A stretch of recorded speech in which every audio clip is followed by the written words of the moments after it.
LAC पर मुंह की खा चुका ड्रैगन चोरी चोरी सीमा से हथियार सप्लाई कर रहा है। खुफिया एजेंसीज ने इस मामले में केंद्र सरकार को अलर्ट भी कर दिया।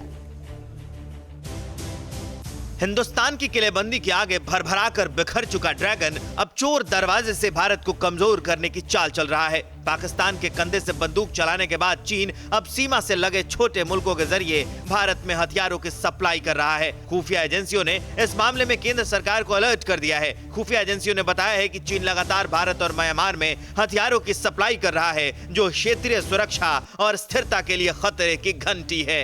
लद्दाख में खाई मात तो चीन भूला औकात। चीन पूर्वोत्तर राज्यों में कर रहा है हथियारों की सप्लाई। म्यांमार सीमा पर गोला बारूद की सप्लाई। थाईलैंड की सीमा से हथियार बरामद। मतलब साफ है कि पूर्वी लद्दाख में घिर चुकी जिनपिंग की सेना सामने से भिड़ने की जगह चालबाजी पर उतर आई है, क्योंकि भारत के पूर्वोत्तर राज्यों से इस साल अब तक AK-47, AK-16S, चीनी पिस्तौल और लेथोड सहित कुल 423 अवैध हथियार बरामद किए गए हैं और ये सारे हथियार चीन ने भेजे हैं। यही नहीं, चीन म्यांमार सीमा पर उपद्रवियों को भी गोली बारूद मुहैया करा रहा है। थाईलैंड की सीमा से भी भारी मात्रा में चाइनीज हथियार बरामद किए गए हैं। तस्वीर बिल्कुल साफ है कि चीन अब सरहद पर कमजोर पड़ रहा है और इसीलिए वो छोटे छोटे देश के जरिए भारत की दूसरी सीमाओं पर हथियारों का जखीरा भेज रहा है, ताकि भारत को आंतरिक रूप से अस्थिर किया जा सके। चीन ये हथियार उपद्रवियों को दे रहा है ताकि वो सीमा पर आतंक मचाएं। चीनी हथियारों का मिलना बताता है कि पाकिस्तान की तरह चीन भी अब भारत के खिलाफ छद्म युद्ध में उतर आया है। वो भारतीय शूरवीरों के सामने टिक नहीं पाएगा, लिहाजा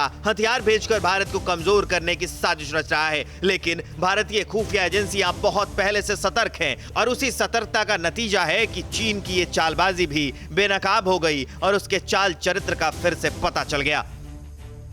न्यूज़ टॉप 9 रोज सुबह 7 बजे और शाम 7 बजे सिर्फ TV9 भारतवर्ष पर।